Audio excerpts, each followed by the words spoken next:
इस समय जोशीमठ में भाजपा कांग्रेस सभी के नेता पहुंचने लगे हैं और इस समय हमारे साथ मौजूद हैं पूर्व फेमिना मिस इंडिया श्री अनुकृति गोसाई जी।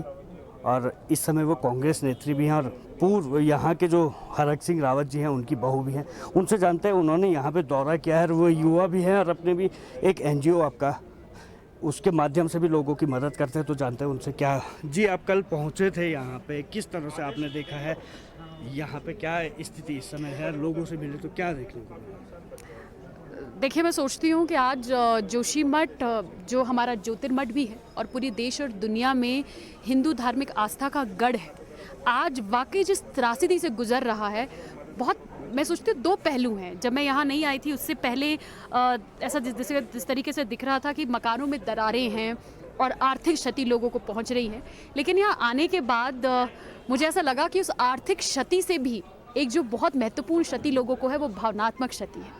एक व्यक्ति अपने घर को आशियाने को बनाने में पूरी ज़िंदगी लगा देता है। जब मैं कल जोशीमठ के आपदा जो हमारी जो घर है उनमें घूम रही थी, जिन घरों में दरारें हैं, लोगों से मिल रही थी, तो वाकई उन लोगों से मिलकर मुझे सच में लगा कि कितने बहुत भावुक भी थे, क्योंकि इतने सालों से अपने घर को संजो रहे थे। कुछ लोगों ने तो अभी इतने नए घर बनाए हैं जिन घरों में गृह प्रवेश भी नहीं किया, और आज अचानक उन घरों को छोड़ के जाना वो अपने आप में बहुत भावनात्मक बात है। देखिए, आज मैं सोचती हूँ कि इसको मैं पर्सनली, ये मेरा एक पर्सनल ओपिनियन भी है कि इसको कोई राजनीतिक चोगा नहीं पहनाना चाहिए। ये राजनीतिक बात करने का बिंदु नहीं है। इस समय वाकई जोशीमठ के लोग इस आपदा में कहूँगी, आज उनके लिए मैं केंद्र सरकार से भी लगातार गुहार लगा रही हूँ, राज्य सरकार से भी कह रही हूँ कि ज़्यादा से ज़्यादा आर्थिक मदद उनको हो। जो उनके मकान हैं, जो उनकी प्रॉपर्टीज़ हैं, जिनमें इस तरीके की दरारें आई हैं, उनको मार्केट वैल्यू का एनालिसिस कर उनका भुगतान होना चाहिए, ताकि वो अपने जीवन को दोबारा से शुरू कर पाए।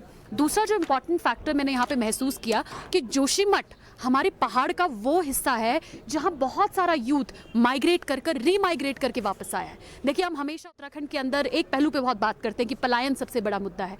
आज वो बच्चे उस पलायन को मात देते हुए वापस आने के बाद अपना रोजगार स्वरोजगार यहाँ उन्होंने शुरू किया है, और अब दुर्भाग्य से अब उनके पास जो उनका जीवन है, मैं सोचती हूँ उनका जो भविष्य है वो इस घटना के बाद अंधकार में दिख रहा है। आज सरकार को उस यूथ के लिए सोचने की आवश्यकता है कि जब उनको रीमाइग्रेट करेंगे, रिलोकेट करेंगे, तो उनके रोजगार का क्या होगा, किस तरीके से उनके भविष्य के बारे में सरकार सोचती है, वो प्लान भी बिल्कुल जस्टिफाई करने की आज आवश्यकता है। और देखिए, मैं तो बस ये मानती हूँ, आज मैं आई भी इसीलिए हूँ, श्री बद्रीनाथ जी से प्रार्थना करने आई हूँ, नरसिंह देवता से प्रार्थना करने आई हूँ कि हमारे जोशीमठ के लोगों के लिए, हमारे जोशीमठ के लोगों को हिम्मत दे, उनको ऐसी ताकत दे कि इस आपदा का वो सामना कर पाए। क्योंकि देखिए, बहुत आसान नहीं होता। ये कहना आसान है कि अप्रूट कर देंगे, लेकिन किसी व्यक्ति को उनकी जड़ों से उठाना, उनके घरों से, उनके गाँव से उठाना बहुत मुश्किल होता है। जी, अभी एक कमेटी भी कांग्रेस द्वारा बनाई जा रही है, उसमें भूगर्भीय वैज्ञानिकों को बुलाया जाएगा, उस कमेटी में आपको भी रखा गया है, तो क्या उसका मकसद होगा, क्या किस उस उद्देश्य से ये बनाई जा रही है?